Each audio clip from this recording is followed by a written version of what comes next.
जय जगन्नाथ सांग मैंने आज थी रविवार सकाल सकाल उठी पददेव कहले आज मैगी खाइबा काम धंदा सारी मैगी बनी खायापी मैगी खाई सारी ये भात बसई भात दुटा आलू पकई सीझापी कम गैस सर भर गोटे फेरीवाला आसाला पददेव कहले चाबी रिंग आने मुझे गोटे जिन आणिक आसी गोटे चाबी रिंग गोटे इयरिंग गोटे बिंदी एमती केते कण आनी ता भर पाति माकड़ मैंने आसी जाते दुटा टमाटर देदेली खायापी आलू सीझी जाता भात गाड़ी आलू को काढ़ीदेली ये फुलकोबी तरकारी करी बोली कोबी कटाकटी कर रखी ताकूटे भाजीदेली माकड़ मानकर लड़े चलला जे खाइबा लगी आउ तांकु न देकी मु मोर काम लगिली तो ये कोबी भजा भजी करी कोबी तरकारी बनईदेली आज खाली कंचा लंकार तरकारी होती आ बेसी मसला भी देनी तो ये बाहर को देखला बेलू ये 100-200 पिला देखुना केते पिला ये कबाड़ी खेलुंट केमती तापर आसिक पोड़ापोड़ी भर्ता बनैली आज आसी किसी आइटम करनी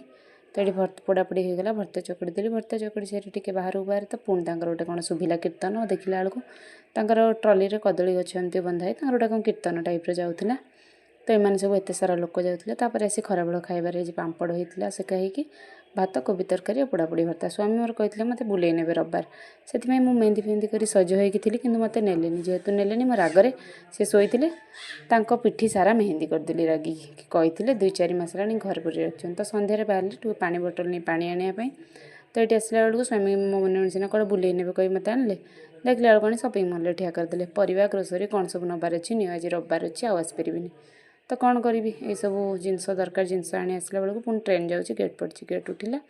गेट उठी आसपर आम घर को पलैसलु ये सब जिनस आनी रखा रखी करदेली आनी पिजुलटा को धोई धाई कर काटिदे 2 जन जाक मिसिक खाईदेलु पिजुल खाई सारे राति खाइबार कौन बन भाविकी आज टे दलिया खिचुड़ी बनैली सब पनीपरिया काटदे पकईदेली भाजीदेली तापर दलिया पकईकी दलियार खिचुड़ी बनईदेली राति खाइबार दिन टे भात था पानी पुरी देती आ कोबी तरकारी दलिया खिचुड़ी आज या राति खाईदेलु आज रही काली देखा।